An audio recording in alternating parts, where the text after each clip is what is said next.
प्यारे विद्यार्थियों, सब तो पहला आप सब नूं मेरे वालों प्यार भरी सत श्री अकाल। अज असी 10th क्लास के जोड़े एग्जाम होने ने मार्च दे विच उन्हां दी रिविजन दे लई डिपार्टमेंट वालों जो एक नंबर के क्वेश्चनस भेजे गए ने उन्हां नूं करांगे सॉल्व। तो चलो शुरू करते हैं। फस्ट क्वेश्चन जो अपने को आ रहा है वह है अभाज गुणनखंड रुख नूं आपां पूरा करना है, यानी कि फैक्टर ट्री नूं पूरा करना है। तो फैक्टर ट्री आपां नूं दिता होया नाल ही ਇਹਦੇ ਵਿੱਚ ਆਪਣੇ ਕੋਲ ਇੱਥੇ ਹੈ 70 ਕਹਿੰਦਾ ਹੈ 2 ਇੰਟੂ ਕਿਸ ਨੰਬਰ ਦੇ ਵਿੱਚ ਸਪਲਿਟ ਹੋਏਗਾ, ਜਾਂ ਆਪਾਂ ਇੱਥੇ ਵੀ ਦੇਖ ਸਕਦੇ ਹਾਂ ਕਿ ਥੱਲੇ ਆਪਣੇ ਕੋਲ 5 ਅਤੇ 7 ਮੌਜੂਦ ਨੇ। 5 ਅਤੇ 7 ਦੀ ਗੁਣਾ ਤੋਂ ਆਪਣੇ ਕੋਲ ਆਉਂਦਾ ਹੈ 35, ਅਤੇ ਜੇਕਰ ਇਹ 35 ਨੂੰ ਆਪਾਂ 2 ਨਾਲ ਗੁਣਾ ਕਰੀਏ ਤਾਂ ਆਪਾਂ ਨੂੰ 70 ਯਾਨੀ ਕਿ 70 ਮਿਲ ਜਾਂਦਾ ਹੈ। ਸੋ 35 ਹੋਏਗਾ ਇਸ ਕੁਐਸਚਨ ਦੇ ਲਈ ਰਾਈਟ ਆਨਸਰ। ਅਗਲਾ ਜਿਹੜਾ ਨੈਕਸਟ ਕੁਐਸਚਨ ਹੈ ਦੂਸਰਾ ਕੁਐਸਚਨ, ਉਹਦੇ ਵਿੱਚ ਉਹਨਾਂ ਨੇ ਆਪਾਂ ਨੂੰ ਆਹ ਗ੍ਰਾਫ ਦਿੱਤਾ ਹੋਇਆ ਹੈ। ਗ੍ਰਾਫ ਦੇ ਕੇ ਪੁੱਛਿਆ ਹੋਇਆ ਕਿ ਬਹੁਪਦ यानी कि पोलीनोमीअल दियां किन्नियां सिफरां या जीरोज़ जिन्होंने आपां बोलते हैं वो होणगियां। ਇਹਦੇ ਵਿੱਚ ਆਪਾਂ देख सकते हैं कि आ जिहड़ा ग्राफ है यह एक्स एक्सिस नूं किसी भी बिंदु ते नहीं कट रहा, क्योंकि यह एक्स एक्सिस नूं किसी भी बिंदु ते नहीं कट रहा, इसलिए सिफरां की गिणती यानी कि नंबर ऑफ जीरोज़ होएगा 0। सो ये इसका बनेगा आंसर, जो कि देखते हैं आपां किहड़ी ऑप्शन दे विच है। हाँ जी, ये पिया अपने कोल पहली ही ऑप्शन दे विच, तां दूजे क्वेश्चन के लिए पहली ऑप्शन है जिहड़ी वो करैक्ट ऑप्शन है। थर्ड क्वेश्चन दे विच उन्होंने आपां नूं एक AP दित्ती हुई है, जिहदे विच उन्होंने आपां नूं A अते D पता करन दे लई कहा होया है। इस AP दे विच जिहड़ी फर्स्ट टर्म है -5 वो आ जाएगी अपने कोल A दी वैल्यू, तो D यानी कि साझा अंतर जिन्हों आपां कॉमन डिफरेंस बोलते हैं वो आंदा है अपने कोल कोई भी लगातार दो टर्म्स दे विचों बाद वाली दे विचों पहले वाली नूं सबट्रैक्ट करके। हुण इत्थे आपां 7 अते 3 नूं भी वरत सकते हैं, क्योंकि ये भी दो लगातार टर्म्स ने। सो 7 दे विचों 3 नूं सबट्रैक्ट करांगे तां 4 आएगा अपने कोल इसदा साझा अंतर यानी कि कॉमन डिफरेंस। अगले क्वेश्चन की गल करिए फोर्थ दी, तां ओह है कि जेकर 3 बिंदु ABC समरेखी होण तां कहंदा जिहड़ी त्रिभुज ABC होएगी उसका जिहड़ा खेत्रफल यानी कि एरिया वो कितना होएगा। ਇਹਦੇ ਲਈ ਆਪਾਂ डायग्राम बना के देखते हैं पहला। हाँ जी, सपोज अपने कोल यह ABC ट्राइंगल है ABC। हुण उन्हें कह दिता कि यह तीनों बिंदु ने जिहड़े ये समरेखी ने, यानी इक्को रेखा ते मौजूद ने। इक्को रेखा ते मौजूद होणगे तां A है जिहड़ा वो भी इस रेखा BC दे उत्ते इत्थे किते आ जाएगा। जदों A आपां हेठां ले आवांगे तां आपां ध्यान नाल देखीए तां यह की है, ट्राइंगल की हाइट है। ਜਦੋਂ ਆਪਾਂ A ਨੂੰ ਹੇਠਾਂ ले ਆਏ ਇੱਥੇ ਤਾਂ ਜਿਹੜੀ ਹਾਈਟ ਹੈ ਉਹ ਤਾਂ ਹੋ ਗਈ ਆਪਣੇ ਕੋਲ 0, ਤੇ ਜੇਕਰ ਕਿਸੇ ਟ੍ਰਾਇੰਗਲ ਦੀ ਹਾਈਟ ਹੋ ਗਈ 0 ਤਾਂ ਆਪਾਂ ਨੂੰ ਪਤਾ ਹੈ ਟ੍ਰਾਇੰਗਲ ਦੇ ਏਰੀਆ ਦਾ ਫਾਰਮੂਲਾ ਹੁੰਦਾ ਹੈ half into base into height, ਤੇ ਹਾਈਟ ਹੋ ਗਈ 0 ਤਾਂ ਖੇਤਰਫਲ 0 ਹੀ ਆਏਗਾ ਆਪਣੇ ਕੋਲ। ਸੋ ਇਸ ਦਾ ਆਨਸਰ ਬਣ ਜਾਏਗਾ ਆਪਣੇ ਕੋਲ 0 वर्ग इकाइयाँ। हाँ जी, अगले क्वेश्चन ते आने आ 5th क्वेश्चन ते, जो कि है कहता किसी एंगल थीटा के लिए साइन थीटा कहता 4/3 हो सकता है, यह सही है या गलत है, ये बारे आपां दसना है। हाँ जी, साइन थीटा जिहड़ी ट्रिग्नोमैट्रिक रेशियो है साइन उसकी वैल्यू थीटा ते हमेशा वध तो वध यह हो सकती है 1 के बराबर, जां तां यह 1 के बराबर हो सकती है या उस तो रहिंदी है छोटी। हुण इत्थे देखिए तां यह है अपने कोल 4/3। 4/3 का मतलब जो 4 ਨੂੰ 3 ਤੇ भाग करांगे तो अपने कोल 1 ਤੋਂ ਵੱਧ आंसर मिलेगा, 1 ਤੋਂ ਵੱਧ या 1 ਤੋਂ ज़्यादा, क्योंकि जो भी न्यूमीरेटर यानी कि अंश है जोड़ा वो डेनोमीनेटर यानी कि हर तो वड्डा हुंदा है तो 1 ਤੋਂ ਵੱਧ आंसर मिलता है। सो इत्थे अपने कोल जिहड़ी ये वैल्यू आएगी 1 ਤੋਂ ज़्यादा हो जाएगी, पर आपां पहलां गल कीती है कि साइन की वैल्यू तो वध तो वध 1 ही हो सकती है। सो ये अपने कोल सही नहीं है, सो ये होएगा अपने कोल गलत। हाँ जी, अगे आने 6th क्वेश्चन ते कहता अर्धव्यास आर वाला कोई चक्कर है, उसके अर्धव्यासी खंड यानी कि सैक्टर दे लई जिहड़ी चाप की लंबाई है वो जिहदे विच अपने कोल एंगल जिहड़ा दिता होया वो दिता होया है P डिग्री का। हाँ जी, चाप की लंबाई के लिए किसी भी अर्धव्यासी खंड के लिए फॉर्मूला हुंदा है अपने कोल L चाप की लंबाई is equals to theta over 360 degree into 2 pi R. हुण इहदे विच थीटा की जगह ते तां उन्होंने P वरतण लई कह दिता आपां नूं। सो P ओवर 360 इंटू 2πr तो आ 2 ਦੇ ਨਾਲ 360 ਨੂੰ ਕੈਂਸਲ ਕਰ ਦਈਏ ਤਾਂ ਆਪਣੇ ਕੋਲ ਆ ਜਾਏਗਾ p/180 इंटू πr तो p/180 ਤੇ p/180 इंटू πr ਪਿਆ ਆਪਣੇ ਕੋਲ डी ऑप्शन ਦੇ ਵਿੱਚ ਤਾਂ डी ऑप्शन ਇਸ ਦੇ ਲਈ ਆਪਣੀ ਕਰੈਕਟ ऑप्शन है ਜਿਹੜੀ ਉਹ ਬਣ ਜਾਏਗੀ। अगले क्वेश्चन ते आने कहता है दो बिंदु ने AB ते -A -B इन्हां दे विचली दूरी यानी कि डिस्टेंस है जिहड़ा वो आपां पता करना चाहते हैं। सो इहदे लई आपां दूरी सूत्र यानी कि डिस्टेंस फॉर्मूला दा जिहड़ा यूज़ है वो करांगे, जिस दे अकॉर्डिंग अपने कोल दूरी हुंदी है वर्गमूल x2 - x1 उसका स्क्वेयर प्लस y2 - y1 उसका स्क्वेयर। हाँ जी, हुण इहदे विच आपां चाहे बाद वालियां चों पहले वाले नूं घटा के उहदा स्क्वेयर कर लीए, चाहे पहले वालियां चों बाद वाले नूं घटा के उसका स्क्वेयर कर लीए, कोई प्रॉब्लम नहीं है। सो पहले दे विच्चों बाद वाले नूं घटा लैंदे आ। इस ए दे विच्चों -a नूं घटावांगे, a माइनस a फिर उसका स्क्वेयर प्लस इस तरह इस b दे विच्चों इस -b नूं घटाया जाएगा, b माइनस b ते उसका स्क्वेयर ते उसका रूट आ जाएगा अपने कोल। हुण ये माइनस हो जाएंगे प्लस a अते a बन जाएंगे अपने कोल 2a उसका स्क्वेयर प्लस इस तरह आह माइनस प्लस होके b अते b 2b उसका स्क्वेयर ते उसका रूट। सो ये आ जाएगा 4a square plus 4b square सारे दा रूट। हुण इहदे विच्चों दोनों च आपां देख सकते हैं 4 मौजूद है, सो 4 नाल bracket a square plus b square तो वह आ जाएगा रूट। हुण ये 4 का रूट तो आपां नूं पता कितना हुंदा है, ये हुंदा है 2 तो वर्गमूल दे विच आ जाएगा अपने कोल a square plus b square. So ये आ जाएगा इसका आंसर, इन्नियां इकाइयां या इन्ने यूनिट्स। हाँ जी, अगले क्वेश्चन ते चलते हैं 8th क्वेश्चन ते कहंदा डैश घटना की संभावना 0 है। किहड़ी घटना हुंदी है जिसकी संभावना होवे अपने कोल 0, उसनूं बोलते हैं आपां असंभव घटना। सो पंजाबी च असंभव घटना ते इंग्लिश दे विच उहनूं आपां बोलते हैं इम्पॉसिबल इवेंट। Impossible event. अगे आने 9th क्वेश्चन ते कहंदा ए अते बी धनात्मक संख्यावां पॉजिटिव नंबर्स ने तां ए अते बी दा HCF ते ए अते बी दा LCM उन्हां नूं मल्टीप्लाई करिए तां यह किस दे बराबर होएगा। आपां नूं पता है कि जेकर दो संख्यावां दे HCF ते LCM दी गुणा करिए तां ओह बराबर आंदी है संख्यावां दी गुणा दे। सो इत्थे जिहड़ी ए ऑप्शन है ओह करैक्ट बनेगी अपने कोल। अगे 10th क्वेश्चन ते आने आ कहंदा जेकर बहुपद की घात डैश होवे तां ओह रेखी बहुपद हुंदा है, यानी कि लीनियर पॉलीनोमीअल दे विच कितनी डिग्री हुंदी है या पावर हुंदी है उहनूं आपां दसना। इहदे विच लीनियर यानी कि रेखी बहुपद दे विच जिहड़ी घात हुंदी है ओह हुंदी है अपने कोल 1। सो इसदा आंसर बनेगा 1। अगे क्वेश्चन है अपने कोल कहंदा है एक लड़ी दित्ती हुई है, पुछया होया है कि यह AP है जां नहीं।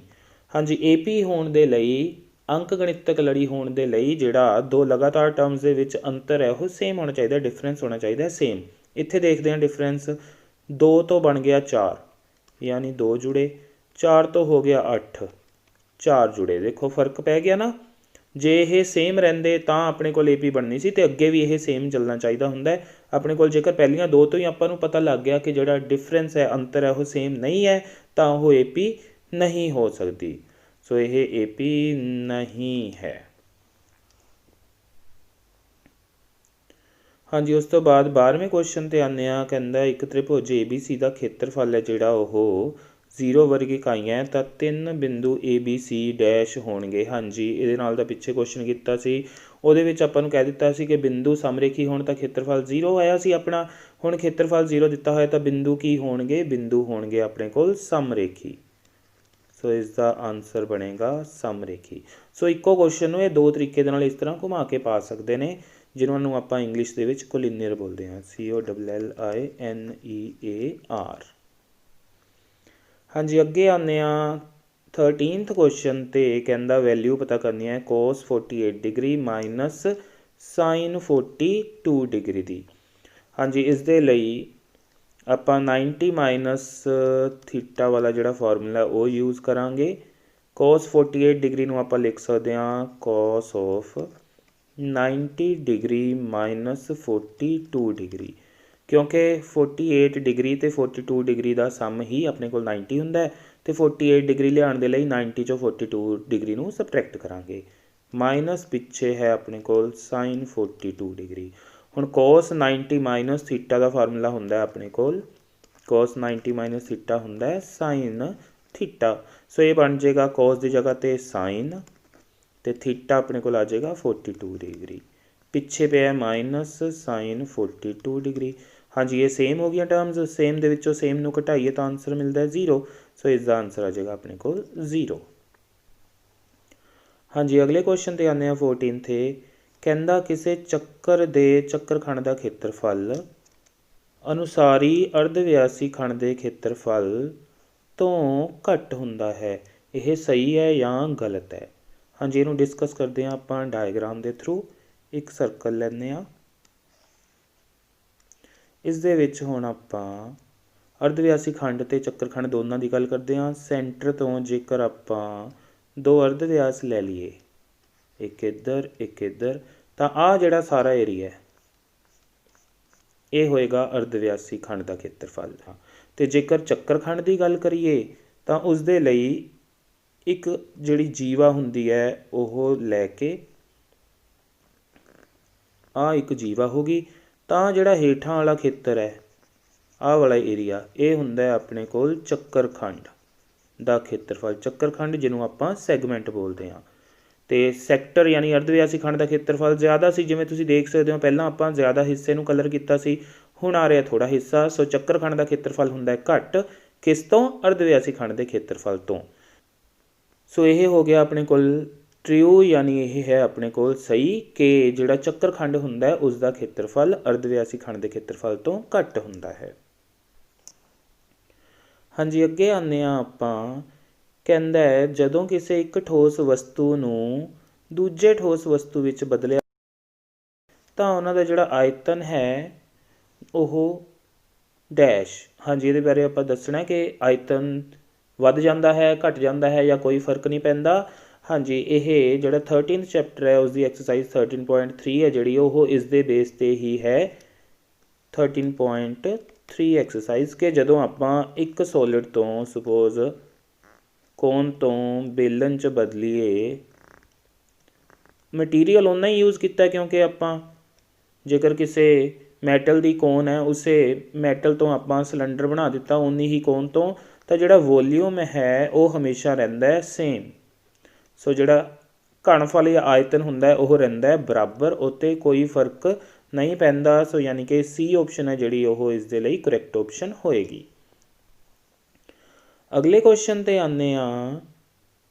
ਕਿਸੇ ਘਟਨਾ ਦੀ ਸੰਭਾਵਨਾ ਕਦੇ ਵੀ ਰਿਣਾਤਮਕ ਨਹੀਂ ਹੁੰਦੀ, ਸਹੀ ਜਾਂ ਗਲਤ? ਇਹ ਬਿਲਕੁਲ ਸਹੀ ਹੈ ਆਪਣੇ ਕੋਲ, ਕਿਉਂਕਿ ਜਿਹੜੀ ਕਿਸੇ ਘਟਨਾ ਦੀ ਸੰਭਾਵਨਾ ਹੁੰਦੀ ਹੈ, ਪ੍ਰੋਬੇਬਿਲਿਟੀ, ਉਹ 0 ਤੋਂ ਲੈ ਕੇ 1 ਤੱਕ ਰਹਿੰਦੀ ਹੈ। ਘੱਟ ਤੋਂ ਘੱਟ 0 ਹੋ ਸਕਦੀ ਹੈ, ਵੱਧ ਤੋਂ ਵੱਧ 1 ਹੋ ਸਕਦੀ ਹੈ, ਅਤੇ ਇਹ ਕਦੇ ਵੀ 0 ਤੋਂ ਪਿੱਛੇ ਨਹੀਂ ਜਾਂਦੀ, ਯਾਨੀ ਕਿ ਮਾਈਨਸ 'ਚ ਨਹੀਂ ਆ ਸਕਦੀ, ਨਾ ਹੀ ਇਹ 1 ਤੋਂ ਅੱਗੇ ਯਾਨੀ ਕਿ 1 ਤੋਂ ਵੱਧ ਸਕਦੀ ਹੈ।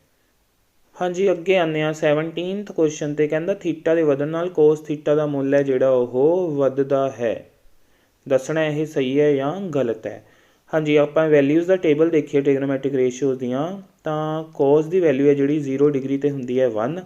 ਉਸ ਤੋਂ ਬਾਅਦ 90 ਵੱਲ ਨੂੰ ਜਾਂਦੇ ਹਾਂ, ਕੋਸ 90 ਡਿਗਰੀ 'ਤੇ ਪਹੁੰਚ ਕੇ ਇਹ ਹੋ ਜਾਂਦੀ ਹੈ 0। ਸੋ ਜਦੋਂ ਆਪਾਂ ਥੀਟਾ ਨੂੰ 0 ਤੋਂ ਵਧਾ ਕੇ 90 ਵੱਲ ਨੂੰ ਗਏ ਹਾਂ, ਤਾਂ ਪਹਿਲਾਂ ਵੈਲਿਊ 1 ਸੀ, ਫਿਰ ਉਹ ਘਟਣ ਲੱਗ ਗਈ, ਘਟ ਕੇ ਕਿੱਥੇ ਪਹੁੰਚ ਗਈ? 0 'ਤੇ। ਸੋ ਥੀਟਾ ਦੇ ਵਧਣ ਨਾਲ ਜਿਉਂ-ਜਿਉਂ ਥੀਟਾ ਵੱਧਦਾ ਹੈ ਅਤੇ ਜਿਹੜੀ ਉਹਦੀ ਵੈਲਿਊ ਹੈ ਕੋਸ ਥੀਟਾ ਦੀ ਉਹ ਤਾਂ ਘਟਦੀ ਹੈ, ਉਹ ਡਾਊਨ ਜਾਂਦੀ ਹੈ। ਸੋ ਇਹ ਜੇ ਉਹਨੇ ਕਿਹਾ ਸੀ ਕਿ ਥੀਟਾ ਦੇ ਵਧਣ ਨਾਲ ਕੋਸ ਥੀਟਾ ਦਾ ਮੁੱਲ ਵੱਧਦਾ, ਇਹ ਹੋ ਗਿਆ ਆਪਣੇ ਕੋਲ ਗਲਤ। ਸੋ ਇਹ ਸਹੀ ਨਹੀਂ ਹੈ। ਹਾਂਜੀ, ਅੱਗੇ ਆਉਂਦੇ ਹਾਂ 18th ਕੁਐਸਚਨ 'ਤੇ। A-28 ਅਤੇ B-6-4 ਨੂੰ ਮਿਲਾਉਣ ਵਾਲੇ ਰੇਖਾ ਖੰਡ ਦਾ ਮੱਧ ਬਿੰਦੂ ਹੋਵੇਗਾ। ਹਾਂਜੀ, ਮਿਡ ਪੁਆਇੰਟ ਪਤਾ ਕਰਨਾ ਹੈ ਆਪਾਂ ਕਿਸ ਦਾ? A ਅਤੇ B ਨੂੰ ਮਿਲਾਉਣ ਵਾਲੇ ਰੇਖਾਖੰਡ ਦੇ ਮੱਧ ਬਿੰਦੂ ਦੇ ਜਿਹੜੇ ਕੋਆਰਡੀਨੇਟਸ ਨੇ ਉਹ ਕੀ ਹੋਣਗੇ। ਹਾਂਜੀ, ਇਹ ਹੋ ਗਿਆ ਆਪਣੇ ਕੋਲ x1 y1, ਇਹ ਹੋ ਗਿਆ y2। ਤਾਂ ਮੱਧ ਬਿੰਦੂ ਸੂਤਰ ਯਾਨੀ ਕਿ ਮਿਡ ਪੁਆਇੰਟ ਫਾਰਮੂਲਾ ਦੇ ਥਰੂ ਮਿਡ ਪੁਆਇੰਟ ਹੁੰਦਾ ਹੈ x1 + x2/2 y1 + y2/2। ਜੇਕਰ ਇਹਦੇ ਵਿੱਚ ਵੈਲਿਊਜ਼ ਭਰ ਕੇ ਦੇਖੀਏ ਤਾਂ -2 ਤੇ -6 ਨੂੰ ਜੋੜਿਆ ਜਾਏਗਾ, -2 -6 ਜੁੜਨਗੇ ਬਟੇ 2, 8 - 4, क्योंकि ਜਦੋਂ 8 ਦੇ ਵਿੱਚ ਮਾਈਨਸ ਦੇ 4 ਨੂੰ ਜੋੜਿਆ ਜਾਏਗਾ ਤਾਂ ਉਹ 8 - 4 ਬਣ ਜਾਏਗਾ /2। ਸੋ ਇਹ ਆ ਜਾਏਗਾ ਆਪਣੇ ਕੋਲ -8/2 ਤੇ ਇੱਥੇ ਆ ਜਾਏਗਾ 4/2। ਇੱਥੋਂ ਮਿਲਿਆ -4 ਤੇ ਇੱਥੋਂ ਮਿਲੇਗਾ 2। ਸੋ -4, 2 ਇਸ ਦਾ ਬਣੇਗਾ ਆਨਸਰ, ਜੋ ਕਿ ਪਿਆ ਆਪਣੇ ਕੋਲ C ਆਪਸ਼ਨ ਦੇ ਵਿੱਚ। ਹਾਂਜੀ, ਅਗਲੇ 19th ਕੁਐਸਚਨ ਤੇ ਆਉਂਦੇ ਆ। ਇੱਕ ਲੜੀ ਦਿੱਤੀ ਹੋਈ ਆ, ਆਪਾਂ ਨੂੰ ਪੁੱਛਿਆ ਹੋਇਆ ਇਹ AP ਹੈ। If yes then find the common difference, ਜਾਂ ਤਾਂ ਉਸ ਤੋਂ ਬਾਅਦ ਸਾਂਝਾ ਅੰਤਰ ਆਪਾਂ ਇਸ ਦਾ ਪਤਾ ਕਰਨਾ ਹੈ। ਹਾਂਜੀ, A ਹੈ, ਉਸ ਤੋਂ ਬਾਅਦ ਆ ਗਿਆ 2A, ਫਿਰ 3A, ਫਿਰ 4A। ਆਪਾਂ ਦੇਖ ਰਹੇ ਹਾਂ ਕਿ ਹਰ ਵਾਰ A ਨਾਲ ਵੱਧ ਰਹੀ ਹੈ ਜਿਹੜੀ ਟਰਮ ਹੈ, ਹਰ ਵਾਰ A ਜੁੜਦੇ ਪਏ ਨੇ। ਸੋ ਹਾਂਜੀ, ਇਹ ਆਪਣੇ ਕੋਲ ਬਿਲਕੁਲ ਇੱਕ AP ਹੈ। ਤੇ ਸਾਂਝਾ ਅੰਤਰ ਆਪਾਂ ਕਿਤੋਂ ਵੀ ਦੋ ਲਗਾਤਾਰ ਟਰਮਸ ਨੂੰ ਸਬਟਰੈਕਟ ਕਰਕੇ ਕੱਢ ਸਕਦੇ ਹਾਂ। ਬਾਅਦ ਵਾਲੀ ਚੋਂ ਪਹਿਲੇ ਵਾਲੀ ਨੂੰ, 2A ਦੇ ਵਿੱਚੋਂ A ਨੂੰ ਸਬਟਰੈਕਟ ਕਰ ਦਈਏ ਤਾਂ ਆਪਣੇ ਕੋਲ ਜਿਹੜਾ ਕਾਮਨ ਡਿਫਰੈਂਸ ਹੈ ਉਹ A ਆ ਜਾਏਗਾ। ਕਾਮਨ ਡਿਫਰੈਂਸ ਹੋ ਜਾਏਗਾ, ਯਾਨੀ ਕਿ ਸਾਂਝਾ ਅੰਤਰ ਹੋ ਜਾਏਗਾ ਆਪਣੇ ਕੋਲ A ਇਸ ਕੁਐਸਚਨ ਦੇ ਲਈ। ਅਗਲੇ ਕੁਐਸਚਨ ਤੇ ਆਲੇਖ ਤੋਂ ਬਹੁਪਦ ਦੇ ਪਤਾ ਕਰੋ। ਨਾਲ ਦਿੱਤਾ ਹੋਇਆ ਆਲੇਖ ਯਾਨੀ ਕਿ ਗ੍ਰਾਫ, ਜਿਹਨੂੰ ਤੁਸੀਂ ਦੇਖ ਸਕਦੇ ਹੋ। ਆਪਾਂ ਇੱਥੇ ਦੇਖ ਸਕਦੇ ਹਾਂ ਕਿ ਜਿਹੜਾ ਗ੍ਰਾਫ ਹੈ ਆਹ ਵਾਲਾ, ਇਹ ਐਕਸ ਐਕਸਿਸ ਨੂੰ ਇੱਕ ਇੱਥੇ ਤੇ ਇੱਕ ਇੱਥੇ ਦੋ ਬਿੰਦੂਆਂ 'ਤੇ ਕੱਟਦਾ ਪਿਆ ਹੈ। ਅਤੇ ਜਿਹੜਾ ਗ੍ਰਾਫ ਹੁੰਦਾ ਹੈ ਉਹ ਐਕਸ ਐਕਸਿਸ ਨੂੰ ਜਿੰਨੇ ਬਿੰਦੂਆਂ 'ਤੇ ਕੱਟੇ ਉਨੇ ਹੀ ਆਪਣੇ ਕੋਲ ਸਿਫਰ ਯਾਨੀ ਕਿ ਨੰਬਰ ਆਫ ਜ਼ੀਰੋਜ਼ ਹੁੰਦੇ ਨੇ। ਸੋ ਇਹਦੇ ਵਿੱਚ ਹੋਣਗੀਆਂ 2 ਸਿਫਰਾਂ ਆਪਣੇ ਕੋਲ। ਦੇਖਦੇ ਹਾਂ ਕਿਹੜੀ ਆਪਸ਼ਨ 'ਚ ਪਈਆਂ ਨੇ 2। ਹਾਂਜੀ, ਇਹ ਪਿਆ ਆਪਣੇ ਕੋਲ C ਆਪਸ਼ਨ ਦੇ ਵਿੱਚ, ਤਾਂ C ਆਪਸ਼ਨ ਇਸ ਦੇ ਲਈ ਕਰੈਕਟ ਆਪਸ਼ਨ ਬਣੇਗੀ। ਅਗਲੇ ਕੁਐਸਚਨ 'ਤੇ ਆਉਂਦੇ ਹਾਂ। ਹਰ ਇੱਕ ਭਾਜ ਸੰਖਿਆ ਨੂੰ ਅਭਾਜ ਸੰਖਿਆਵਾਂ ਦੇ ਗੁਣਨਫਲ ਦੇ ਰੂਪ ਵਿੱਚ ਦਰਸਾਇਆ ਜਾ ਸਕਦਾ ਹੈ, ਸਹੀ ਜਾਂ ਗਲਤ। ਹਾਂਜੀ, ਬਿਲਕੁਲ ਸਹੀ ਹੈ। ਜੇਕਰ ਆਪਾਂ ਕੋਈ ਵੀ ਭਾਜ ਸੰਖਿਆ ਲੈ ਲਈਏ, ਸਪੋਜ਼ 10 ਲੈ ਲਈਏ, ਤਾਂ ਉਹਦੇ ਭਾਜ ਗੁਣਨਖੰਡ ਆਪਣੇ ਕੋਲ ਬਣ ਜਾਣਗੇ 2 ਅਤੇ 5। ਕੋਈ ਹੋਰ ਲੈ ਲਈਏ ਭਾਜ ਸੰਖਿਆ, ਸੇ ਲੈ ਲਈਏ 6, ਤਾਂ 6 ਦੇ ਗੁਣਨਖੰਡ ਬਣ ਜਾਣਗੇ ਆਪਣੇ ਕੋਲ 2 ਅਤੇ 3, ਇੱਥੇ 2 ਅਤੇ 3, ਇੱਥੇ 2 ਅਤੇ 5। ਇਹ ਸਾਰੇ ਹੀ ਅਭਾਜ ਨੇ। ਸੋ ਕਿਸੇ ਵੀ ਭਾਜ ਸੰਖਿਆ ਯਾਨੀ ਕਿ ਕੰਪੋਜ਼ਿਟ ਨੰਬਰ ਨੂੰ ਆਪਾਂ ਐਕਸਪ੍ਰੈਸ ਕਰ ਸਕਦੇ ਹਾਂ ਅਭਾਜ ਸੰਖਿਆਵਾਂ ਯਾਨੀ ਕਿ ਪ੍ਰਾਈਮ ਨੰਬਰਸ ਦੀ ਮਲਟੀਪਲੀਕੇਸ਼ਨ ਦੀ ਫੋਰਮ ਦੇ ਵਿੱਚ। ਸੋ ਇਹ ਬਿਲਕੁਲ ਠੀਕ ਹੈ। ਸੋ ਇਹ ਹੋ ਗਿਆ ਆਪਣਾ ਠੀਕ। ਅਗਲੇ 'ਤੇ ਆਉਂਦੇ ਹਾਂ 22nd ਕੁਐਸਚਨ 'ਤੇ। ਕਹਿੰਦਾ ਜੇਕਰ ਇੱਕ ਚੱਕਰ ਦਾ ਪਰਿਮਾਪ ਅਤੇ ਖੇਤਰਫਲ ਬਰਾਬਰ ਹੋ ਜਾਣ ਤਾਂ ਉਸ ਚੱਕਰ ਦਾ ਅਰਧ ਵਿਆਸ ਕਿੰਨਾ ਹੋਏਗਾ। ਹਾਂਜੀ, ਪਰਿਮਾਪ ਅਤੇ ਖੇਤਰਫਲ ਹੋ ਜਾਣ ਬਰਾਬਰ। ਪਰਿਮਾਪ ਹੁੰਦਾ ਚੱਕਰ ਦਾ 2πr ਯਾਨੀ ਕਿ ਸਰਕਮਫੇਰੈਂਸ, ਅਤੇ ਉੱਧਰ ਖੇਤਰਫਲ ਯਾਨੀ ਕਿ ਏਰੀਆ, ਇਹ ਆਪਸ 'ਚ ਹੋ ਗਏ ਇਕੁਅਲ। ਹੁਣ ਇਹਦੇ ਵਿੱਚੋਂ ਵੈਲਿਊ ਕੱਢਣੀ ਆਪਾਂ r ਦੀ। ਆਹ ਪਾਈ ਨਾਲ ਪਾਈ ਕੈਂਸਲ ਹੋ ਜਾਏਗਾ। ਇੱਧਰ ਇਹ ਆ ਗਿਆ 2r ਅਤੇ ਇੱਧਰ r² ਦਾ ਮਤਲਬ r ਗੁਣਾ r। ਇੱਕ r ਦੇ ਨਾਲ ਇੱਕ r ਕੱਟਿਆ ਜਾਏਗਾ ਤਾਂ r ਦੀ ਵੈਲਿਊ ਆ ਜਾਏਗੀ ਆਪਣੇ ਕੋਲ 2। ਸੋ 2 ਇਕਾਈਆਂ ਇਸ ਦਾ ਬਣੇਗਾ ਆਨਸਰ, ਜੋ ਕਿ ਪਿਆ A ਆਪਸ਼ਨ ਦੇ ਵਿੱਚ। ਹਾਂਜੀ, ਅੱਗੇ 23rd ਕੁਐਸਚਨ 'ਤੇ ਆਈਏ ਤਾਂ ਉਹਨਾਂ ਨੇ ਆਪਾਂ ਨੂੰ ਸ਼ੰਕੂ ਦੇ ਆਇਤਨ ਦਾ ਸੂਤਰ ਯਾਨੀ ਕਿ ਕੋਨ ਦੇ ਵੋਲਿਊਮ ਦਾ ਫਾਰਮੂਲਾ ਪੁੱਛਿਆ ਹੋਇਆ। ਅਤੇ ਕੋਨ ਦੇ ਵੋਲਿਊਮ ਦਾ ਫਾਰਮੂਲਾ ਹੁੰਦਾ ਹੈ ਆਪਣੇ ਕੋਲ 1/3πr²h, ਜੋ ਕਿ ਹੁੰਦਾ ਹੈ ਬੇਲਨ ਦੇ ਆਇਤਨ ਯਾਨੀ ਕਿ ਸਿਲੰਡਰ ਦੇ ਵੋਲਿਊਮ ਦਾ 1/3, ਕਿਉਂਕਿ ਇਹਦੇ ਵਿੱਚੋਂ πr²h ਹੁੰਦਾ ਹੈ ਬੇਲਨ ਦਾ ਆਇਤਨ, ਬੇਲਨ ਦੇ ਆਇਤਨ ਦਾ ਫਾਰਮੂਲਾ। ਸੋ ਇਹ ਵੀ ਤੁਸੀਂ ਯਾਦ ਰੱਖਣਾ ਹੈ। ਸਾਰੇ ਚੈਪਟਰਸ ਦੇ ਫਾਰਮੂਲੇ ਤੁਹਾਨੂੰ ਯਾਦ ਹੋਣ, ਕਿਉਂਕਿ ਤੁਹਾਨੂੰ ਉਹਨਾਂ ਦੇ ਵਿੱਚੋਂ ਇੱਕ ਇੱਕ ਨੰਬਰ ਦੇ ਵਿੱਚ ਡਾਇਰੈਕਟ ਕੁਐਸਚਨਸ ਆ ਸਕਦੇ ਨੇ। ਅੱਗੇ ਗੱਲ 4th ਕੁਐਸਚਨ ਦੀ, ਤਾਂ ਪ੍ਰੋਬੇਬਿਲਿਟੀ ਆਫ ਐਨ ਇਵੈਂਟ ਦਿੱਤੀ ਹੋਈ ਹੈ 0.05। ਤਾਂ ਕਹਿੰਦਾ E ਨਹੀਂ ਦੀ ਸੰਭਾਵਨਾ ਕੀ ਹੋਏਗੀ। ਸੋ ਇਹ ਪਤਾ ਕਰਦੇ ਹਾਂ। ਨੋਟ E ਦੀ ਸੰਭਾਵਨਾ ਪੁੱਛੀ ਆ ਉਹਨੇ। ਆਪਾਂ ਨੂੰ ਪਤਾ ਹੈ ਕਿ PE ਯਾਨੀ ਕਿਸੇ ਘਟਨਾ ਦੇ ਹੋਣ ਦੀ ਸੰਭਾਵਨਾ ਪਲੱਸ PE ਨਹੀਂ ਯਾਨੀ ਉਸ ਘਟਨਾ ਦੇ ਨਾ ਹੋਣ ਦੀ ਸੰਭਾਵਨਾ, ਇਹਨਾਂ ਦਾ ਟੋਟਲ ਹੁੰਦਾ 1। ਸੋ ਇਹਨਾਂ 'ਚੋਂ ਜਿਹੜੀ ਪਤਾ ਹੈ ਉਹ ਆਪਾਂ ਇੱਕ ਦੇ ਵਿੱਚੋਂ ਘਟਾ ਦਾਂਗੇ ਤਾਂ ਦੂਜੀ ਦੀ ਪ੍ਰੋਬੇਬਿਲਿਟੀ ਆਪਾਂ ਨੂੰ ਪਤਾ ਲੱਗ ਜਾਏਗੀ। ਹੁਣ ਇੱਥੇ PE ਨਹੀਂ ਪਤਾ ਕਰਨਾ ਹੈ। ਸੋ PE ਨਹੀਂ ਯਾਨੀ ਕਿ ਨੋਟ E, ਉਹ ਹੋ ਜਾਏਗੀ 1 - PE। ਤੇ 1 ਦੇ ਵਿੱਚੋਂ ਯਾਨੀ ਕਿ ਇਹਨੂੰ ਆਪਾਂ ਘਟਾਵਾਂਗੇ। ਸੋ 1 ਦੇ ਵਿੱਚੋਂ ਇਹਨੂੰ ਘਟਾਉਂਦੇ ਹਾਂ 1.00 ਤੇ 0.05 ਸਬਟਰੈਕਟ ਕਰਦੇ ਹਾਂ। ਇੱਥੋਂ ਕੈਰੀ ਕਰੇਗਾ ਇੱਥੇ 0, ਇੱਥੇ 10, ਫਿਰ ਇੱਥੋਂ ਕੈਰੀ ਕਰਾਂਗੇ ਇੱਥੇ 9, ਇੱਥੇ ਆ ਜਾਏਗਾ ਆਪਣੇ ਕੋਲ 10। 10 ਚੋਂ 5 ਕੱਢੇ 5, 9 ਦੇ ਵਿੱਚੋਂ 0 ਕੱਢੇ 9, ਪੁਆਇੰਟ ਦਾ ਪੁਆਇੰਟ, ਇੱਧਰ ਤਾਂ ਅੱਗੇ 0 ਹੀ ਹੈ।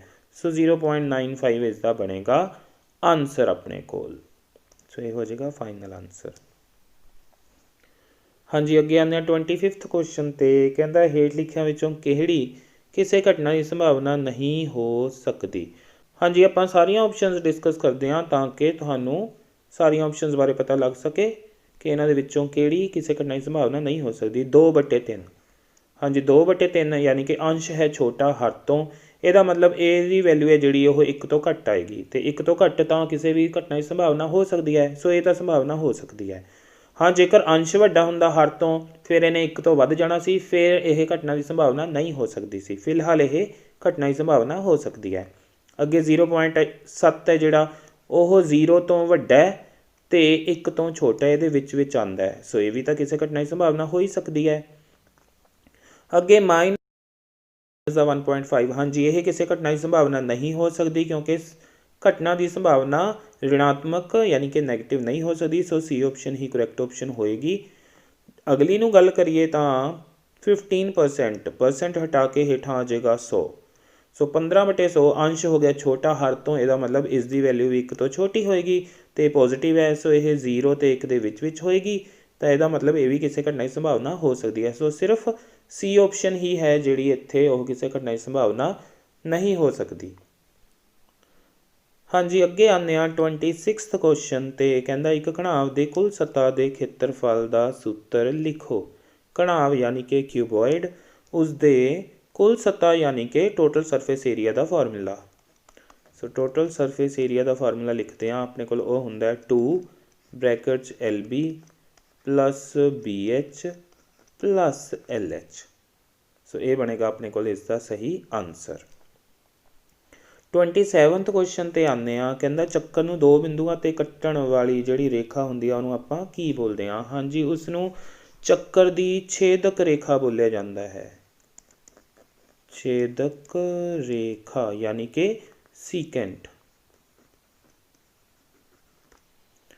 10th ਚੈਪਟਰ 'ਚ ਆਇਆ ਸੀ ਆਪਣੇ ਕੋਲ ਚੱਕਰ ਨੂੰ 2 ਬਿੰਦੂਆਂ 'ਤੇ ਇਸ ਤਰ੍ਹਾਂ ਜਿਹੜੀ ਕੱਟ ਕੇ ਰੇਖਾ ਲੰਘਦੀ ਹੈ, ਛੇਦਕ ਰੇਖਾ ਯਾਨੀ ਕਿ ਸੀਕੈਂਟ। ਅਗਲੇ ਕੁਐਸਚਨ 'ਤੇ ਆਉਂਦੇ ਹਾਂ 28th ਕੁਐਸਚਨ 'ਤੇ। ਸਾਈਨ 18 ਡਿਗਰੀ ਓਵਰ ਕੋਸ 72 ਡਿਗਰੀ ਦੀ ਵੈਲਿਊ ਉਹਨਾਂ ਨੇ ਪੁੱਛੀ ਹੋਈ ਹੈ ਕਿ ਕਿੰਨੀ ਹੋਏਗੀ। ਜਦੋਂ ਵੀ ਆ ਜਿਹੜੇ ਦੋ ਐਂਗਲਸ ਨੇ ਇਹ ਹੁਣ ਕੰਪਲੀਮੈਂਟਰੀ ਯਾਨੀ ਕਿ ਪੂਰਕ, ਇਹਨਾਂ ਦਾ ਜੋੜ 90 ਹੋਵੇ ਅਤੇ ਇੱਥੇ ਸਾਈਨ ਅਤੇ ਦੂਜਾ ਕੋਸ ਹੋਵੇ ਤਾਂ ਇਹਦਾ ਆਨਸਰ ਹਮੇਸ਼ਾ 1 ਹੋਏਗਾ, ਕਿਉਂਕਿ ਇਹਨੂੰ ਆਪਾਂ ਲਿਖ ਸਕਦੇ ਹਾਂ sine 90 degree minus 72 degree over cos degree. So sine 90 minus theta ਦਾ ਫਾਰਮੂਲਾ ਲੱਗੇਗਾ ਜੋ ਕਿ ਹੁੰਦਾ ਹੈ ਕੋਸ ਥੀਟਾ, ਅਤੇ ਥੀਟਾ ਹੈ ਇੱਥੇ 72 ਡਿਗਰੀ। ਸੋ ਕੋਸ 72 ਡਿਗਰੀ ਓਵਰ ਕੋਸ 72 ਡਿਗਰੀ, ਇਹ ਕੱਟੇ ਜਾਣਗੇ ਤਾਂ ਇੱਕ ਆਨਸਰ ਆ ਜਾਏਗਾ। ਸੋ ਹਮੇਸ਼ਾ ਹੀ ਯਾਦ ਰੱਖਣਾ ਹੈ ਸਾਈਨ ਹੋਵੇ ਅਤੇ ਕੋਸ ਹੋਵੇ, ਇਹਨਾਂ ਦਾ ਜੋੜ ਹੋਵੇ 90 ਡਿਗਰੀ ਬਣਦਾ ਤਾਂ ਇਹਦਾ ਆਨਸਰ ਹਮੇਸ਼ਾ 1 ਹੀ ਹੋਏਗਾ। ਅਤੇ ਜੇਕਰ ਇਸ ਤਰ੍ਹਾਂ ਹੋਵੇ question sine 18 degree minus cos 72 degree, sine ਅਤੇ ਕੋਸ ਪਏ ਹੋਣ ਅਤੇ ਫਿਰ ਇਹਨਾਂ ਦਾ ਜਿਹੜਾ ਜੋੜ ਹੈ ਉਹ 90 ਬਣਦਾ ਹੋਵੇ ਅਤੇ ਮਾਈਨਸ 'ਚ ਪਏ ਹੋਣ ਤਾਂ ਇਹਦਾ ਆਨਸਰ ਆਏਗਾ ਹਮੇਸ਼ਾ 0 ਦੇ ਬਰਾਬਰ। ਸਾਈਨ ਦੇ ਨਾਲ ਕੋਸ, ਸੀਕੈਂਟ ਦੇ ਨਾਲ ਪਿਆ ਹੋਵੇ ਕੋਸੀਕੈਂਟ ਅਤੇ ਟੈਨ ਦੇ ਨਾਲ ਪਿਆ ਹੋਵੇ ਕੋਟ। ਜੇਕਰ ਉੱਪਰ ਹੇਠਾਂ ਪਏ ਨੇ ਇਹ ਸਾਰੇ ਹੀ ਸੀਕੈਂਟ ਅਤੇ ਕੋਸੀਕੈਂਟ ਆਪਸ 'ਚ ਪਏ ਨੇ, ਟੈਨ ਅਤੇ ਕੋਟ ਪਏ ਨੇ ਉੱਪਰ ਹੇਠਾਂ, ਅਤੇ ਸਾਈਨ ਅਤੇ ਕੋਸ ਵਾਲਾ ਤਾਂ ਆਪਾਂ ਕਰ ਹੀ ਲਿਆ। ਇਹਨਾਂ ਸਾਰੇ ਕੇਸ ਦੇ ਵਿੱਚ ਇਹਦਾ ਆਨਸਰ 1 ਆਏਗਾ। ਹਾਂਜੀ, ਅੱਗੇ ਚੱਲਦੇ ਹਾਂ 29th ਕੁਐਸਚਨ 'ਤੇ। ਚਤੁਰਭੁਜ ABCD ਦਾ ਖੇਤਰਫਲ 0 ਵਰਗ ਇਕਾਈਆਂ ਹੈ ਤਾਂ ਬਿੰਦੂ ABCD ਡੈਸ਼ ਹਨ। ਹਾਂਜੀ, ਇਸ ਕੇਸ ਦੇ ਵਿੱਚ ਆਪਣੇ ਕੋਲ ਇਹ ਆ ਜਾਏਗਾ ਕਿਉਂਕਿ ਚਤੁਰਭੁਜ ਦਾ ਜਿਹੜਾ ਖੇਤਰਫਲ ਹੈ ਉਹ 0 ਹੈ। ਇਟ ਮੀਨਸ ਜਿਹੜੇ ਇਹ ਬਿੰਦੂ ਹੋਣਗੇ ABCD ਉਹ ਸਮਰੇਖੀ ਹੋਣਗੇ। ਸੋ ਇਸ ਦਾ ਆਨਸਰ ਬਣੇਗਾ ਸਮਰੇਖੀ ਯਾਨੀ ਕਿ ਕੋਲਿਨੀਅਰ। ਅਗਲੇ 'ਤੇ ਆਉਂਦੇ ਹਾਂ ਆਪਾਂ 30th ਕੁਐਸਚਨ 'ਤੇ। ਕਹਿੰਦਾ 0.6 1.7 2.8 3.9 ਦਾ ਪਹਿਲਾ ਪਦ ਅਤੇ ਸਾਂਝਾ ਅੰਤਰ ਆਪਾਂ ਦੱਸਣੇ ਨੇ ਕਿ ਕੀ ਹੋਣਗੇ। ਹਾਂਜੀ, ਇਹਦੀ ਫਸਟ ਟਰਮ ਉਹ ਆ ਜਾਏਗੀ 0.6, ਤੇ डी है ਜਿਹੜੀ ਉਹ ਕੋਈ ਵੀ ਦੋ ਲਗਾਤਾਰ ਟਰਮਸ ਦੇ ਵਿੱਚੋਂ ਆਪਾਂ ਸਬਟਰੈਕਟ ਕਰਕੇ ਕੱਢ ਸਕਦੇ ਹਾਂ। ਸੋ 1.7 ਦੇ ਵਿੱਚੋਂ 0.6 ਨੂੰ ਘਟਾ ਦਿੰਦੇ ਹਾਂ। ਹਾਂਜੀ 1.7 0.6 7 ਚੋਂ 6 ਘਟਾ ਕੇ 1 ਪੁਆਇੰਟ, ਇੱਥੇ 1 ਚੋਂ 0 ਘਟਾ ਕੇ 1। ਸੋ डी ਆ ਜਾਏਗਾ ਆਪਣੇ ਕੋਲ 1.1 ਇਸ ਦਾ ਆਨਸਰ। ਅੱਗੇ 31st ਕੁਐਸਚਨ ਹੈ ਜਿਹੜਾ ਕਹਿੰਦਾ 2 ਘਾਤੀ ਬਹੁਪਦ ਦੇ ਵੱਧ ਤੋਂ ਵੱਧ 2 ਜਦ ਕਿ 3 ਘਾਤੀ ਬਹੁਪਦ ਦੇ ਵੱਧ ਤੋਂ ਵੱਧ 3 ਸਿਫਰ ਹੁੰਦੇ ਹਨ, ਸਹੀ ਹੈ ਜਾਂ ਇਹ ਹੈ ਗਲਤ? ਬਿਲਕੁਲ ਜੀ ਇਹ ਸਹੀ ਹੈ। 2 ਘਾਤੀ ਬਹੁਪਦ ਯਾਨੀ ਕਿ ਕੁਆਡਰੈਟਿਕ ਪੋਲੀਨੋਮੀਅਲ ਦੇ 2 ਸਿਫਰ ਹੁੰਦੇ ਨੇ, 2 ਜ਼ੀਰੋਜ਼ ਹੁੰਦੀਆਂ ਨੇ, ਤੇ ਕਿਊਬਿਕ ਪੋਲੀਨੋਮੀਅਲ ਹੈ ਜਿਹੜਾ ਉਸ ਦੀਆਂ 3 ਜ਼ੀਰੋਜ਼ ਹੁੰਦੀਆਂ ਨੇ। ਅਗਲੇ ਕੁਐਸਚਨ ਤੇ ਆਉਂਦੇ ਹਾਂ। ਕਹਿੰਦਾ ਅਭਾਜ ਗੁਣਨਖੰਡ ਰੁੱਖ ਨੂੰ ਪੂਰਾ ਕਰੋ। ਸੋ ਅਭਾਜ ਗੁਣਨਖੰਡ ਰੁੱਖ ਯਾਨੀ ਕਿ ਫੈਕਟਰ ਟਰੀ ਆਪਾਂ ਨੂੰ ਦੇ ਰੱਖਿਆ, ਇਹਨੂੰ ਆਪਾਂ ਕਰਨਾ ਕੰਪਲੀਟ। ਹਾਂਜੀ ਇੱਥੇ 5 ਤੇ 5 ਦੀ ਮਲਟੀਪਲੀਕੇਸ਼ਨ ਤੋਂ ਆਪਣੇ ਕੋਲ ਉੱਪਰ ਇੱਥੇ ਆ ਜਾਏਗਾ ਫਿਰ 25, ਫਿਰ ਆ 25 ਦੀ 75 ਹੋ ਜਾਏਗਾ। ਸੋ ਬਿਲਕੁਲ ਠੀਕ 25 ਹੈ ਜਿਹੜਾ ਇਹ ਬਣੇਗਾ ਆਪਣੇ ਕੋਲ ਇਸ ਦਾ ਆਨਸਰ। ਹਾਂਜੀ ਅੱਗੇ 33rd ਕੁਐਸਚਨ ਆ। ਕਹਿੰਦਾ ਕਿਸੇ ਪਰਿਮੇਯ ਸੰਖਿਆ p/q ਦਾ ਦਸ਼ਮਲਵ ਰੂਪ ਸ਼ਾਂਤ ਹੁੰਦਾ ਹੈ ਜਦੋਂ q ਦੇ ਗੁਣਨਖੰਡ ਕਿਸ ਫਾਰਮ ਦੇ ਵਿੱਚ ਹੋਣ? ਆ ਜਿਹੜੀਆਂ ਆਪਾਂ ਨੂੰ ਆਪਸ਼ਨਸ ਦਿੱਤੀਆਂ ਹੋਈਆਂ ਨੇ ਇਹਨਾਂ ਦੇ ਵਿੱਚੋਂ। ਹਾਂਜੀ ਜਦੋਂ ਵੀ ਆਪਣੇ ਕੋਲ ਕਿਸੇ ਪਰਿਮੇਯ ਸੰਖਿਆ p/q ਯਾਨੀ ਕਿ ਰੈਸ਼ਨਲ ਨੰਬਰ ਦਾ ਡੈਸੀਮਲ ਫਾਰਮ ਹੈ ਜਿਹੜੀ ਉਹ ਸ਼ਾਂਤ ਯਾਨੀ ਕਿ ਟਰਮੀਨੇਟਿੰਗ ਹੁੰਦੀ ਹੈ, ਉਦੋਂ q ਹੈ ਜਿਹੜਾ ਡੈਨੋਮੀਨੇਟਰ ਉਹਦੇ ਵਿੱਚ ਜਿਹੜਾ ਨੰਬਰ ਪਿਆ ਹੁੰਦਾ ਉਹਦੇ ਫੈਕਟਰਸ ਬਣਾਈਏ ਪ੍ਰਾਈਮ ਫੈਕਟਰਸ, ਤਾਂ ਹਮੇਸ਼ਾ 2 ਤੇ 5 ਦੀਆਂ ਘਾਤਾਂ ਹੀ ਆਪਾਂ ਨੂੰ ਮਿਲਦੀਆਂ ਨੇ। ਸੋ ਇਸ ਦੇ ਲਈ ਆਪਣੇ ਕੋਲ 2m × 5n ਬਣੇਗੀ ਸਹੀ ਆਪਸ਼ਨ, ਜੋ ਕਿ ਪਈ ਹੈ ਸੀ ਦੇ ਵਿੱਚ। ਤਾਂ ਸੀ ਆਪਸ਼ਨ ਇਸ ਦੀ ਕਰੈਕਟ ਆਪਸ਼ਨ ਹੈ ਆਪਣੇ ਕੋਲ। ਹਾਂਜੀ ਅੱਗੇ ਆਉਂਦੇ ਹਾਂ। 2 ਘਾਤੀ ਬਹੁਪਦ ਦੀ ਘਾਤ ਡੈਸ਼ ਹੁੰਦੀ ਹੈ। The power of a quadratic polynomial is. ਹਾਂਜੀ 2 ਘਾਤੀ ਬਹੁਪਦ ਹੈ ਤਾਂ ਉਸਦੀ ਘਾਤ ਤਾਂ ਆਪਣੇ ਕੋਲ 2 ਹੀ ਹੁੰਦੀ ਹੈ। ਇੰਗਲਿਸ਼ ਵਾਲਿਆਂ ਨੇ ਯਾਦ ਰੱਖਣਾ ਕਿ ਕੁਆਡਰੈਟਿਕ ਦੇ ਲਈ ਪਾਵਰ 2 ਹੁੰਦੀ ਹੈ, ਕਿਊਬਿਕ ਲਈ 3 ਹੁੰਦੀ ਹੈ। ਪੰਜਾਬੀ 'ਚ ਤਾਂ 2 ਘਾਤੀ ਹੈ ਤਾਂ 2, 3 ਘਾਤੀ ਹੈ ਤਾਂ 3। ਉਹਨਾਂ ਨੇ ਤਾਂ ਸਿਰਫ ਨਾਮ ਦੇ ਵਿੱਚੋਂ ਹੀ ਪੜ੍ਹ ਕੇ ਉਹਦੀ ਘਾਤ ਲਿਖ ਦੇਣੀ ਹੈ। ਅਗਲਾ ਕੁਐਸਚਨ ਹੈ। ਕਹਿੰਦਾ ਇੱਕ ਲੜੀ ਦਿੱਤੀ ਹੋਈ ਹੈ, ਉਹ AP ਹੈ ਜਾਂ ਨਹੀਂ? ਹਾਂਜੀ ਇੱਥੇ ਆਪਣੇ ਕੋਲ √3 √6 ਜਿਹੜਾ ਹੁੰਦਾ ਉਹ ਹੁੰਦਾ ਆਪਣੇ ਕੋਲ √2 × 3। ਅੱਗੇ √9 ਹੁੰਦਾ ਆਪਣੇ ਕੋਲ 3। √12 ਹੈ ਜਿਹੜਾ ਹੁੰਦਾ ਇਹ ਹੁੰਦਾ 2 √3। ਹਾਂਜੀ ਇਹਨਾਂ ਨੂੰ ਜੇਕਰ ਆਪਾਂ ਸਬਟਰੈਕਟ ਕਰੀਏ √2 × 3 - √3 ਤਾਂ ਇਹ ਆ ਜਾਏਗਾ ਆਪਣੇ ਕੋਲ।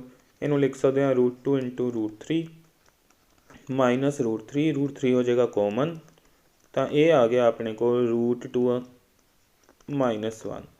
ਸੋ ਪਹਿਲੀਆਂ ਦੋ ਟਰਮਸ ਦਾ ਡਿਫਰੈਂਸ ਆ ਗਿਆ ਆਪਣੇ ਕੋਲ √3 √2 - 1। ਇਹ ਹੋ ਗਈ D1 ਦੀ ਵੈਲਿਊ। ਹੁਣ ਆਪਾਂ ਇਹਨਾਂ ਦੋਨਾਂ ਨੂੰ ਘਟਾ ਕੇ ਦੇਖ ਲੈਂਦੇ ਹਾਂ ਕਿ ਉੱਥੋਂ ਆਪਾਂ ਨੂੰ ਇਹੀ ਮਿਲਦਾ ਹੈ। ਜੇਕਰ ਇਹੀ ਮਿਲਦਾ ਹੋਇਆ ਫਿਰ ਤਾਂ ਇਹ P ਹੋਏਗੀ, ਨਹੀਂ ਤਾਂ ਨਹੀਂ। D2 ਕੱਢਦੇ ਹਾਂ। 3 ਦੇ ਵਿੱਚੋਂ √3 ਸਬਟਰੈਕਟ ਕਰਨਾ ਹੈ। √3 ਆ ਜਿਹੜਾ 3 ਹੈ ਇਹਦਾ ਮਤਲਬ ਹੈ √3 × √3 ਮਾਈਨਸ ਇਹਨੂੰ ਲਿਖ ਸਕਦੇ ਹਾਂ √2 × √3। ਹੁਣ ਇਹਦੇ ਵਿੱਚੋਂ √3 ਕੋਮਨ ਕਰੀਏ ਤਾਂ ਆ ਗਿਆ √3 - √2। ਹਾਂਜੀ ਪਹਿਲਾਂ ਆਇਆ ਸੀ √3 ਬਾਹਰ, ਇੱਥੇ ਵੀ ਇਹੋ ਹੀ ਹੈ। ਅੰਦਰ ਜੋ ਆਇਆ ਸੀ ਇੱਥੇ ਅੰਦਰ ਉਹਨਾਂ ਦਾ ਡਿਫਰੈਂਸ ਹੈ, ਇਹ ਦੋਨੋਂ ਸੇਮ ਨਹੀਂ ਹੈਗੇ। ਸੋ ਇਸ ਲਈ ਜਿਹੜਾ ਅੰਤਰ ਹੈ ਉਹ ਸੇਮ ਨਹੀਂ, ਤਾਂ ਇਹ AP ਨਹੀਂ ਹੋ ਸਕਦੀ। ਅੱਗੇ ਆਉਂਦੇ ਹਾਂ 36th ਕੁਐਸਚਨ 'ਤੇ। ਬਿੰਦੂ ਦਿੱਤੇ ਹੋਏ ਨੇ -5 4 ਤੇ 7 8। ਕਹਿੰਦਾ ਇਹਨੂੰ ਮਿਲਾਉਣ ਵਾਲੇ ਰੇਖਾਖੰਡ ਦੇ ਮੱਧ ਬਿੰਦੂ ਦੇ ਨਿਰਦੇਸ਼ਾਂਕ ਆਪਾਂ ਪਤਾ ਕਰਨੇ ਨੇ। ਹਾਂਜੀ ਮੱਧ ਬਿੰਦੂ ਦੇ ਲਈ ਆਪਾਂ ਫਿਰ x1 y1 x2 y2 ਲਿਖ ਲੈਂਦੇ ਹਾਂ। ਅਤੇ ਮੱਧ ਬਿੰਦੂ ਸੂਤਰ ਦੇ ਅਕੋਰਡਿੰਗ ਜੋ ਪਹਿਲਾਂ ਵੀ ਆਪਾਂ ਡਿਸਕਸ ਕੀਤਾ ਹੈ, x1 ਤੇ x2 ਨੂੰ ਜੋੜਾਂਗੇ, 7 ਤੇ -5 ਨੂੰ ਜੋੜਾਂਗੇ ਤਾਂ 2/2, ਅਤੇ ਫਿਰ y1 + y2/2 ਯਾਨੀ ਕਿ 4 ਤੇ 8 12/2। ਇੱਥੋਂ ਆ ਗਿਆ 1 ਅਤੇ ਇੱਥੋਂ ਆ ਗਿਆ 6। ਸੋ 1 ਤੇ 6 ਇਸ ਦਾ ਬਣੇਗਾ ਆਨਸਰ, ਜੋ ਕਿ ਪਿਆ B ਆਪਸ਼ਨ ਦੇ ਵਿੱਚ। ਅੱਗੇ ਇਹ ਕਹਿੰਦਾ ਥੀਟਾ ਦੇ ਵਧਣ ਨਾਲ ਸਾਈਨ ਥੀਟਾ ਦਾ ਮੁੱਲ ਵੀ ਵੱਧਦਾ ਹੈ। ਟਰੂ ਫਾਲਸ ਫਾਲਸ ਲਈ ਆਇਆ ਸੀ। ਹਾਂਜੀ ਥੀਟਾ ਜਦੋਂ 0 ਹੋਵੇ ਤਾਂ ਸਾਈਨ 0 ਡਿਗਰੀ 'ਤੇ ਹੁੰਦਾ ਹੈ 0, ਤੇ ਜਦੋਂ ਥੀਟਾ ਵਧਣਾ ਸ਼ੁਰੂ ਹੁੰਦਾ ਹੈ, ਵੱਧਦੇ ਵੱਧਦੇ ਜੇਕਰ ਇਹਨੂੰ 90 ਤੇ ਲੈ ਕੇ ਜਾਈਏ ਤਾਂ ਸਾਈਨ 90 ਡਿਗਰੀ ਦੀ ਵੈਲਿਊ ਬਣ ਜਾਂਦੀ ਹੈ 1। ਸੋ 0 ਤੇ ਘੱਟ ਸੀ, ਵੱਧਦੇ ਵੱਧਦੇ 90 ਡਿਗਰੀ ਤੇ ਪਹੁੰਚ ਕੇ ਇਹ 1 ਹੋ ਗਈ। ਸੋ ਥੀਟਾ ਵੀ ਵੱਧ ਰਿਹਾ ਤੇ ਸਾਈਨ ਦੀ ਵੈਲਿਊ ਵੀ ਵੱਧ ਰਹੀ ਹੈ, ਤਾਂ ਇਹ ਬਿਲਕੁਲ ਠੀਕ ਹੈ। ਸੋ 37ਵਾਂ ਜਿਹੜਾ ਕੁਐਸਚਨ ਹੈ ਉਹ ਟਰੂ ਹੈ ਆਪਣੇ ਕੋਲ।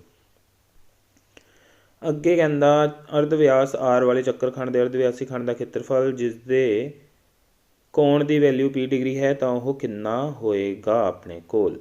ਹਾਂਜੀ, ਇਹਦੇ ਵਿੱਚੋਂ ਜਿਹੜੀਆਂ ਆਪਸ਼ਨਸ ਹੈ, ਆਪਸ਼ਨਸ ਦੇ ਵਿੱਚੋਂ ਆਪਾਂ ਇਹਨੂੰ ਦੇਖੀਏ ਤਾਂ ਆਰ 2 ਦੇ ਨਾਲ ਆਪਾਂ 720 ਨੂੰ ਕੱਟ ਕੇ ਲਿਖ ਸਕਦੇ ਹਾਂ P/360 × πr²।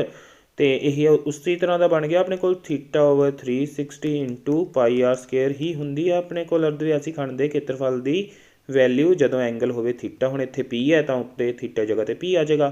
ਸੋ ਡੀ ਆਪਸ਼ਨ ਤੋਂ ਆਪਣੇ ਕੋਲ ਬਿਲਕੁਲ ਇਹ ਇਹਦੇ ਵਰਗਾ ਬਣਦਾ ਪਿਆ। ਸੋ ਡੀ ਆਪਸ਼ਨ ਇਸ ਦੇ ਲਈ ਕਰੈਕਟ ਆਪਸ਼ਨ ਹੈ।